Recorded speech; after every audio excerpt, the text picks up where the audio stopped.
Hi everyone. अब हम लोग लारावेल के अंदर कंट्रोलर फीचर के बारे में बात करने वाले हैं। लास्ट पार्ट के अंदर हम लोगों ने राउटिंग के बारे में डिस्कस कर लिया था। लारावेल के अंदर ना चार टॉपिक, कंट्रोलर, राउटिंग, मॉडल और व्यू, ये सबसे ज़्यादा इंपॉर्टेंट होते हैं। अगर आप लोगों ने ये चारों टॉपिक सीख ली ना, तो आप ये कह सकते हो कि आपको लारावेल का अप्रोक्सीमेटली 40-50% ऑलरेडी आ चुका है। तो चारों काफ़ी इंपॉर्टेंट चीज़ होती है और इनमें से कंट्रोलर सबसे ज़्यादा इंपॉर्टेंट चीज़ होती है, बिकॉज कंट्रोलर एक सेंट्रल यूनिट होती है जहाँ पे आपके राउट, मॉडल, व्यू सब कुछ आके कनेक्ट करते हैं एक जगह पे। सबसे पहले मैं आपको बताऊंगा कंट्रोलर होते क्या हैं, देन इसको कैसे बना सकते हैं, कंट्रोलर को राउट्स के साथ में कैसे कॉल कर सकते हैं, कैसे हम लोग राउट से कंट्रोलर में डेटा को पास कर सकते हैं, कैसे कंट्रोलर से व्यू को कॉल कर सकते हैं, देन अगर आपको नेस्टेड फोल्डर के अंदर से व्यू को कॉल करना हो तो वो कैसे कर सकते हो, देन कंट्रोलर के कितने टाइप होते हैं, और इंटरव्यू क्वेश्चंस भी डिस्कस करने वाले हैं। और ये हमारी लारावेल की प्लेलिस्ट है जो आपकी डेफिनेटली हेल्प करने वाली है लारावेल की जॉब में, प्रोजेक्ट में, इंटरव्यूज वगैरह में। पूरी प्लेलिस्ट देखना, डेफिनेटली आपको काफ़ी हेल्प मिलेगी। अब पहले क्वेश्चन पे चलते हैं कि कंट्रोलर बेसिकली है क्या। देखो, जब मैंने आपको एमवीसी आर्किटेक्चर के बारे में बताया था तब आपको बताया था कि कंट्रोलर भी इसका एक पार्ट होता है। तो जो कंट्रोलर होता है ना, वो एमवीसी आर्किटेक्चर के अंदर आता है। और कंट्रोलर के अंदर आप लोग यूजर की रिक्वेस्ट को हैंडल करते हो और वहीं से आप लोग डेटा को डिस्प्ले करवाते हो और डेटाबेस को भी हैंडल करते हो। इस डायग्राम की हेल्प से समझो।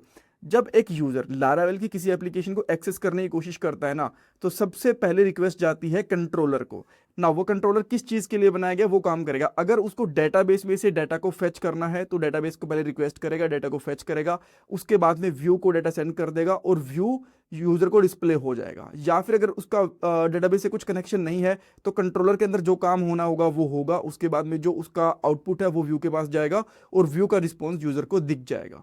तो जो कंट्रोलर होता है ना, एक तरीके से सेंट्रल यूनिट होती है आपकी लारावेल की एप्लीकेशन की, या फिर आप लोग कह सकते हो जहां पे भी आपका एमवीसी आर्किटेक्चर यूज होता है उस एप्लीकेशन की, उस टेक्नोलॉजी की।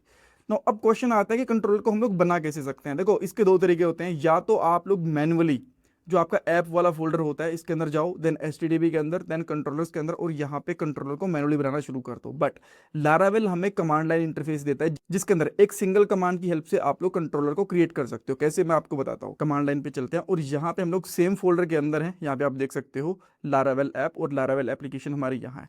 तो यहाँ पे आपको क्या कमांड चलानी है, PHP आर्टिसन मेक, मेक के बाद लगाना है कोलन, और आप क्या बनाना चाहते हो। हम लोग कंट्रोलर बनाना चाहते हैं तो हम लोग यहाँ पे लिखेंगे कंट्रोलर, कंट्रोलर और कंट्रोलर का नाम। तो मैं यहाँ पे बनाना चाहता हूँ लेट्स से यूजर कंट्रोलर। आप लोग चाहो तो जो फर्स्ट लेटर है वो स्मॉल भी रख सकते हो, बट जो कंट्रोलर होते हैं वो हमारे क्लास बेस्ड होते हैं, यानी कि ऑब्जेक्ट ओरिएंटेड प्रोग्रामिंग लैंग्वेज के हिसाब से काम करते हैं। तो जो हमारे क्लास का नाम होता है वो हम लोग हमेशा कैपिटल लेटर से शुरू करते हैं, तो फाइल का नाम भी कैपिटल लेटर से रखोगे तो वो बेटर रहेगा। और मैं एंटर हिट करता हूँ और जैसे ही आप लोग यहाँ पे करोगे तो इसने बता दिया कि आपका एक कंट्रोलर बन गया। कहाँ पे, ऐप के अंदर, HTTP कंट्रोलर्स और यूजर कंट्रोलर के नाम से। अब आप यहाँ पे आ सकते हो और आपको यहाँ पे कंट्रोलर दिख जाएगा। इसके अंदर थोड़ा सा कोड लिखा हुआ है, आप लोग ये सेम कोड लिख के इसको मैनुअली भी बना सकते थे, बट अगेन इतनी मेहनत करने की जरूरत नहीं है। जब आपको लारावेल एक टूल ऑलरेडी प्रोवाइड करता है, फीचर प्रोवाइड करता है कमांड लाइन इंटरफेस का, तो वहां से आप लोग कंट्रोलर को बना सकते हो और भी बहुत सारी चीजें बना सकते हो कमांड लाइन के साथ में। आपको धीरे धीरे चीजें पता चलेंगी। तो अब इसको हम लोग यूज कैसे कर सकते हैं, इसको कैसे हम लोग कॉल कर सकते हैं। आपको ये बाइंड करना होता है आपके राउट के साथ में। आपका राउट कहाँ है, ये एक्स्ट्रा चीजें मैं बेसिकली बंद कर देता हूँ। देन हम लोग चलते हैं यहाँ पे web.php के ऊपर, और इसके अंदर जितने राउट्स हैं ना इन सबको मैं हटा देता हूँ। अभी के लिए मुझे जरूरत नहीं है, लास्ट वाले पार्ट के अंदर हम लोगों ने बहुत पढ़ लिया राउटिंग के लिए। तो आपको इस कंट्रोलर को इस राउट के साथ में कनेक्ट करना होता है। कैसे कनेक्ट करना होता है, सबसे पहले इसको इंपोर्ट करो यहाँ पे। तो इंपोर्ट करने के लिए आप लोग क्या कर सकते हो, यूज कीवर्ड का यूज करते हैं। देन इसका पाथ, तो इसका पाथ कहाँ पे है, आप लोग चाहो तो ऐसे भी कॉपी कर सकते हो, जो ये है ना इस पाथ को कॉपी कर सकते हो, नेम स्पेस वाले को यहाँ से किया कॉपी, और उसके बाद में लास्ट में स्लैश डाल के जो आपकी इस क्लास का नाम है वो रख सकते हो। ठीक है, ये चीज भी कर सकते हो। अगर आप लोग इसको मैनुअली टाइप करना चाहो तो वो भी कर सकते हो, बिकॉज धीरे धीरे जब भी आप लोग किसी प्रोजेक्ट पे काम करना शुरू करोगे ना, तो सारे के सारे कंट्रोलर्स आपके यहीं बनते हैं, तो ये पाथ आपको याद हो जाएगा, और जो कंट्रोलर बना रहे हो उसका आपको नाम तभी याद ही है, तो यहाँ से डायरेक्टली आप उसको लिख के राउट वाली फाइल के अंदर इंपोर्ट कर सकते हो। आफ्टर दैट आप लोग एक राउट बनाओगे, और राउट मैं आपको लास्ट वाले पार्ट के अंदर बता दूंगा कैसे बनाते हैं। राउट क्लास का यूज करना होता है, देन कोलन कोलन, और उसके बाद में गेट रिक्वेस्ट। हाँ, आप लोग पुट वगैरह भी यूज कर सकते हो, पोस्ट भी यूज कर सकते हो, बट उनके बारे में करेंगे हम लोग बाद में बात। अभी के लिए हम लोग बस गेट के बारे में बात करें। तो गेट मेथड यूज करोगे और इसके अंदर आप डाल सकते हो आपका पाथ, जिस पाथ के ऊपर आप लोग इस कंट्रोलर के किसी मेथड को एक्सेस करना चाहते हो। तो मैं यहाँ पे लेट से डाल देता हूँ यूजर। ठीक है, देन उसके बाद में इसके सेकंड पैरामीटर में आपको डालना पड़ेगा इसके क्लास का नाम और उस मेथड का नाम। तो यहाँ पे क्लास तो हमारे पास है कंट्रोलर वाली, एक मेथड नाम, मैं मेथड का नाम रख लेता हूँ लेट से इंडेक्स। तो यहाँ पे लिखना पड़ेगा फंक्शन इंडेक्स, और इसके अंदर मैं अभी के लिए यहाँ पे रिटर्न कर देता हूँ दिस इज यूजर कंट्रोलर। ठीक है, सिंपल इतना कर सकते हैं। और यहाँ पे आके आपको स्क्वेयर ब्रेसेस यूज करनी है। देन इसके अंदर आपको यहाँ पे लिखना पड़ेगा आपकी क्लास का नाम, आपकी क्लास का नाम, या फिर आप कह सकते हो कि आपके कंट्रोलर का नाम, और देन बताना पड़ेगा कि ये क्लास है। आप लोग यहाँ पे लिखोगे आपके मेथड का नाम। तो मेथड का नाम यहाँ पे क्या था, इंडेक्स रखा हुआ है मैंने, तो यहाँ पे डाल दूंगा मैं इंडेक्स। ठीक है, तो अब अगर आप यहाँ पे यूजर वाला पाथ एक्सेस करने की कोशिश करोगे ना, तो आपको ये वाला आउटपुट मिलने वाला है। एक बार ट्राई कर लेते हैं। मैं यहाँ पे आया और यहाँ पे लिखता हूँ लोकल होस्ट 8000 और देन यहाँ पे कर देता हूँ यूजर। जैसे मैंने यूजर्स नहीं करना, यूजर करना है, आप लोग यहाँ पे देख सकते हो कि यूजर हम लोगों ने लिखा हुआ है, और इसको एंटर करूंगा, यहाँ पे आ गया this is a user controller. थोड़ा जूम इन कर लेता हूँ। देन अब अगर लेट से आप इसको चाहते हो कि मैं इसको रूट पे एक्सेस करना चाहता हूँ, ठीक है, इस तरीके से बस यहाँ पे, तो ये रूट के ऊपर भी एक्सेस हो जाएगा, यहाँ पे भी एक्सेसिबल है और रूट के ऊपर भी, बिकॉज दो पाथ हम लोगों ने अलग अलग दे दी। ठीक है, हम चाहते हैं कुछ और मेथड्स बना के हम लोग देखें, बिकॉज मान लो कि यूजर है तो इसमें आप एक और फंक्शन बनाना चाहोगे ऐड यूजर का, कि जब यूजर को ऐड करते हैं तो वो, जब हम लोग ऐड करते हैं ना, तो बेसिकली पोस्ट मेथड का यूज करते हैं, जैसे हम लोगों ने यहाँ पे गेट मेथड का यूज करा हुआ है। बट अभी के लिए कोई बात नहीं, लोग जो बहुत ही सैम्पल चीजें करके देख रहे हैं, राइट, तो ऐसे हम लोग गेट मेथड के साथ ही काम चला लेंगे। तो यहाँ पे कर देता हूँ ऐड यूजर, और इसके अंदर मैं यहाँ पे रिटर्न कर दूंगा लेट से इसको कॉल करते ही न्यू यूजर एडिट। ठीक है, ये कर सकते हैं। अब इसको हम लोग यहाँ से कैसे कॉल करेंगे, सेम इसी तरीके से जैसे हम लोगों ने यहाँ पे रूट पे कॉल कर रखा था, यहाँ पे कर देता हूँ ऐड यूजर। ठीक है, और यहाँ पे हाइफन लगाना चाहते हो तो हाइफन भी लगा सकते हो, अदरवाइज ऐसे रख लो तो भी कोई दिक्कत नहीं है। और मैं इस मेथड का नाम रखूंगा यहाँ पे ऐड यूजर। जो हम लोग यहाँ पे कैमल के छोटे बड़े लेटर यूज करें एग्जैक्टली सेम रखना है इसको, यहाँ पे कर दो पेस्ट। और देन अब मैं यहाँ पे क्या करता हूँ, यहाँ पे कर देता हूँ ऐड यूजर, और आप देख सकते हो न्यू यूजर एडिड। अगर आप यहाँ पे स्लैश देना चाहते हो इस तरीके से तो वो भी दे सकते हो, अब ये काम नहीं करेगा, 404 देगा। और यहाँ पे अगर हाइफन लगा दोगे तो यहाँ पे इस तरीके से काम कर रहा है। ठीक है, तो मेरे पास दो राउट हो गए, एक तो ये वाला और एक मेरा रूट राउट हो गया। यहाँ पे आप देख पा रहे हो दिस इज यूजर कंट्रोलर, और ये चीज़ आ गई। तो इस तरीके से जितने मर्जी मेथड्स बना लो यहाँ पे। लेट से मैं एक और बना देता हूँ यहाँ पे यूजर डिटेल्स। ठीक है, इस तरीके से करना चाहते हैं, और मैं यहाँ पे कर देता हूँ लेट से डिटेल मेथड लगा देता हूँ इसके अंदर। ठीक है, डिटेल्स कर देते हैं। तो अब मैं यहाँ पे एक और मेथड बना दूंगा और यहाँ पे कर दूंगा डिटेल्स करके मेथड बनाया ना हम लोगों ने, डिटेल्स, और यहाँ पे कर देंगे हम लोग ऑल डिटेल्स आर हेयर। जो मैंने थर्ड मेथड बना दिया। अब इसको आराम से एक्सेस कर सकते हैं अगर मैं इसको वहाँ पे पेस्ट कर दूँ तो, जैसे कि यहाँ पे कुछ नया जानने को मिलेगा, डोंट वरी। राइट, तो यहाँ पे आता हूँ लोकल होस्ट 8:800 के बाद में यहाँ पे हम लोग कर सकते हैं यूजर डिटेल। एंड देन हम लोग क्या चाहते हैं कि किस यूज़र की हमें डिटेल चाहिए, तो मैं यहाँ पे एक डायनेमिक यूज़र पास करना चाहता हूँ, जैसे कि अनिल की चाहिए मुझे, सैम की चाहिए, पीटर की चाहिए, इस तरीके से। तो इस चीज़ के लिए हमें क्या करना पड़ेगा, सबसे पहले इसको बताना पड़ेगा यहाँ पे एक सेकंड पैरामीटर भी आने वाला है। तो मैं यहाँ पे कर देता हूँ नेम, कि एक नया नेम नाम से यहाँ पे एक डायनेमिक पैरामीटर आएगा। ठीक है, बिकॉज ये तो डायनेमिक रहेगा, कभी किसी का भी नाम आ सकता है, कोई भी नाम हो सकता है।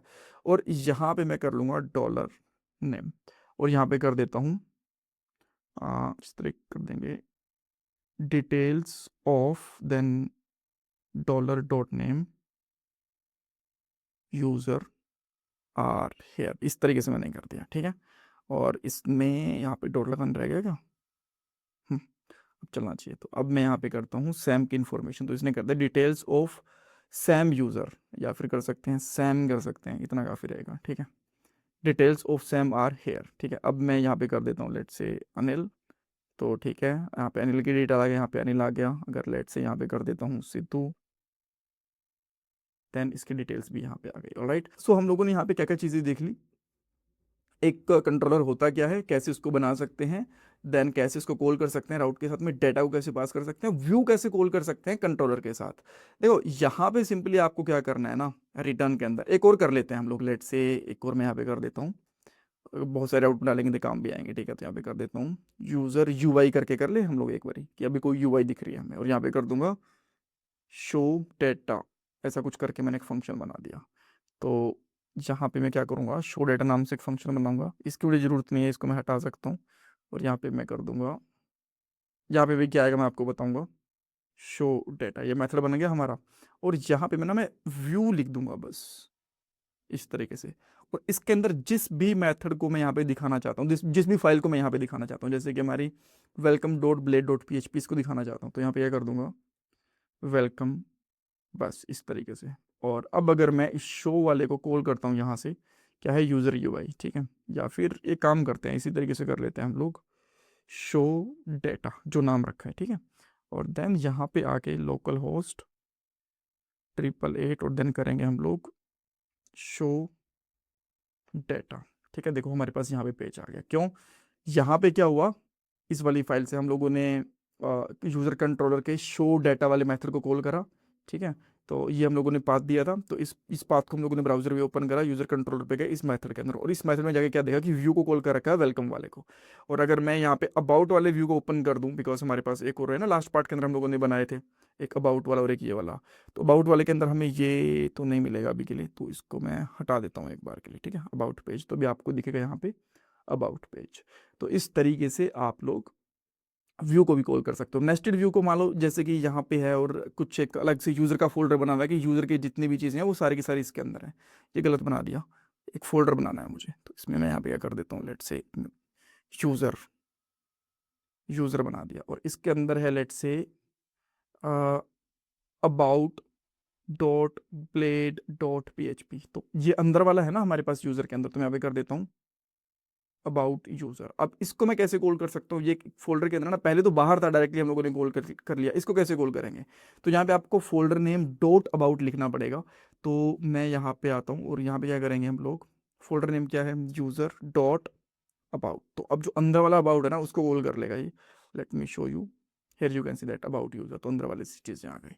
नाउ कितने टाइप के होते हैं हमारे पास कंट्रोलर, दो टाइप के कंट्रोलर होते हैं हमारे पास। एक तो बेसिक कंट्रोलर जो हम लोगों ने बना लिया, एक होता है हमारे पास रिसोर्स कंट्रोलर। जैसे आप लोग रिसोर्स कंट्रोलर बनाते हो ना, तो बहुत सारे मेथड्स उसके अंदर पहले से बन के आ जाते हैं। आप ये कह सकते हो उसके अंदर जो CRUD ऑपरेशन के लिए मेथड्स होते हैं ना वो ऑलरेडी बने हुए होते हैं। किसी और पार्ट के अंदर हम लोग इसके बारे में बात करेंगे जब हमारा डेटाबेस वगैरह कनेक्ट हो गया, ताकि वहाँ पे डेटाबेस के साथ ही खेलने में मजा आएगा ना, बिकॉज वहाँ पे CRUD ऑपरेशन वगैरह हैं, तो स्टैटिक बनाए क्या करने वाले हैं। सो धीरे धीरे आपको उसके बारे में ही पता चलने वाला है। इंटरव्यू क्वेश्चन, कंट्रोलर्स होते क्या हैं, देन कंट्रोलर कैसे बना सकते हो, डेटा कैसे पास करोगे राउटर टू कंट्रोलर, व्यू को कैसे कॉल करोगे कंट्रोलर के अंदर से, और नेस्टेड फोल्डर के अंदर से व्यू कैसे कॉल कर सकते हो, कितने टाइप के कंट्रोलर होते हैं, जितने भी आपको यहाँ पे पॉइंट्स दिख रहे हैं ना अपने आप में वो इंटरव्यू क्वेश्चंस ही हैं। सो आई होप यहाँ पे आपको कुछ जानने को मिला होगा। Thank you so much for watching this part guys.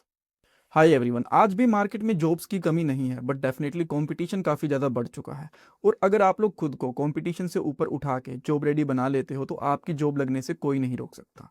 और इसके लिए हम लोगों ने एक जॉब रेडी प्रोग्राम भी बनाया है। इसके अंदर हम लोग ओनली कोडिंग नहीं सिखाते, कोडिंग के साथ साथ जनरेटिव एआई और कोड के साथ एआई टूल्स को कैसे इंटीग्रेट कर सकते हो, ये चीज़ें भी सिखाई जाती हैं। और आज के दिन में यही इंडस्ट्री की रियल डिमांड भी है। और हमारे जितने भी ट्रेनर हैं, या तो वो किसी अच्छी कंपनी के अंदर एज अ सॉफ्टवेयर डेवलपर काम कर रहे हैं, या फिर उनको सॉफ्टवेयर डेवलपमेंट के अंदर 8-10 साल का एक्सपीरियंस है। और इसके साथ साथ हम लोग रिज्यूमे रिव्यू भी करवाते हैं, आपके बहुत सारे मॉक इंटरव्यूज़ भी होंगे, और Naukri.com, लिंक्डइन, इनके स्ट्रॉन्ग प्रोफाइल्स भी बनवाए जाएंगे ताकि आपके पास और भी इंटरव्यू कॉल्स आ पाएँ। और डेफिनेटली हम लोग यहाँ पे प्रोजेक्ट भी बनवाएंगे और सिस्टम डिज़ाइन भी आपको सिखाएंगे। और स्टिल अगर आपको ट्रेनिंग पसंद नहीं आती तो यहाँ पे 100% मनी बैक गारंटी भी आपको मिलती है। इसके अलावा और भी बहुत कुछ है ट्रेनिंग के अंदर। अगर आपको डेमो क्लासेस चाहिए या फिर और डिटेल्स चाहिए तो आप हमें कॉल कर सकते हो, व्हाट्सएप के ऊपर टेक्स्ट भी कर सकते हो, और जो फ़ोन नंबर है वो आपको डिस्क्रिप्शन बॉक्स में मिल जाएगा, स्क्रीन पे भी मिल जाएगा और पिन कमेंट के अंदर भी मिल जाएगा। Thank you so much.